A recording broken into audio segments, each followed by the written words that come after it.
Hello मेरे प्यारे प्यारे दोस्तों। आज मैं आपको ये बताने जा रहा हूं कि सीए कोर्स के लिए आपका एलिजिबिलिटी क्राइटेरिया क्या है। ये कॉमन सा डाउट है जो बहुत सारे पेरेंट्स और स्टूडेंट्स के मन में आता है कि सर अगर हम लोगों को सीए कोर्स करना है तो उसका एलिजिबिलिटी क्राइटेरिया क्या है, कब करना फायदे में रहेगा, कैसे मेरा टाइम सेव होगा, प्लीज इसके बारे में हम लोगों को गाइड करो। एलिजिबिलिटी अगर मैं देखूं फॉर द सीए कोर्स तो यहां पे दो एंट्री पॉइंट है। एक, 12th स्टैंडर्ड के बाद आप सीए कोर्स के लिए एंटर कर सकते हो। जब आप 12th स्टैंडर्ड के बाद सीए कोर्स के लिए एंटर करते हो तो आपको सबसे पहले 12th के एग्जाम के बाद सीए फाउंडेशन का एग्जाम देना पड़ेगा, जहां पे आपके 4 सब्जेक्ट होते हैं, accounts, economics, mathematics and law. उसमें से 2 एमसीक्यू और 2 डिस्क्रिप्टिव है। ये एग्जाम आपको क्लियर करना पड़ेगा। ये एग्जाम टोटली 400 मार्क का होता है, जहां पे आपको 200 या 200 प्लस लाने हैं। अगर 12th के बाद अगर आप सीए फाउंडेशन का एग्जाम देते हो, वो क्लियर करते हो, तो आप एलिजिबल हो जाते हो फॉर सीए इंटरमीडिएट के लिए, मतलब जिसको सीए इंटर बोला जाता है।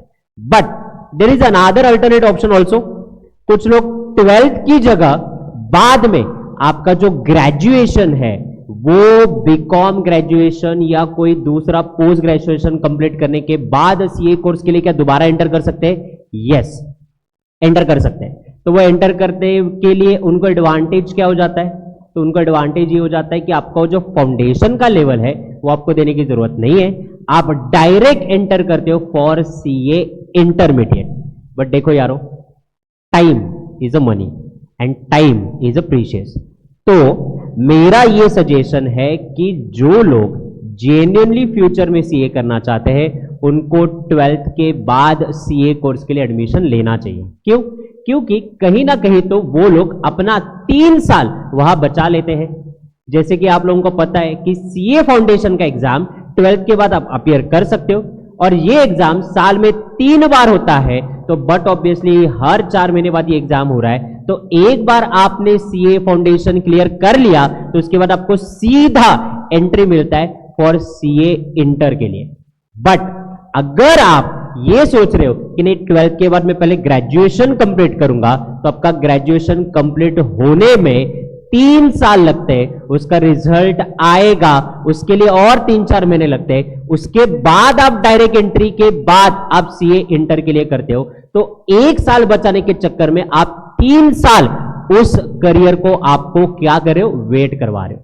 So it is always better कि हम लोग 12th स्टैंडर्ड के बाद ही इमीडिएटली सीए कोर्स के लिए रजिस्टर करें, क्योंकि 1 साल में मेरा फाउंडेशन क्लियर हो जाता है and immediately I am eligible for CA inter exam, जो कि मेरे को ग्रेजुएशन पीरियड 3 साल तक वेट करने की भी जरूरत नहीं, और वो 3 साल मेरे वेस्ट भी नहीं होंगे।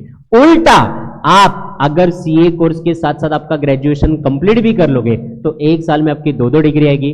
12th होने के बाद आप सीए भी कर रहे हो और सीए के साथ साथ आपका जो भी बीकॉम या कोई और ग्रेजुएशन आप कोर्स कर रहे हो वो भी करोगे, तो कहीं ना कहीं तो आप आपके 12th के बाद सीए करके 3 साल बचा सकते हो, क्योंकि एट द एंड मंजिल सीए बनना है।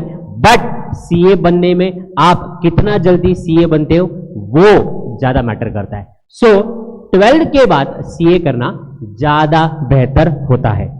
ओके, ग्रेजुएशन के बाद भी कर सकते हो, बट थोड़ा सा लंबा समय लगता है, तब तक थोड़ा सा बच्चा नादान हो जाता है, टाइम बहुत ज्यादा वेस्टफुल होता है, और जो पढ़ाई का सीरियसनेस है वो कहीं ना कहीं तो आपका हैम्पर हो जाता है। तो बाद में पास करना, क्लियर करना थोड़ा सा डिफिकल्ट होता है।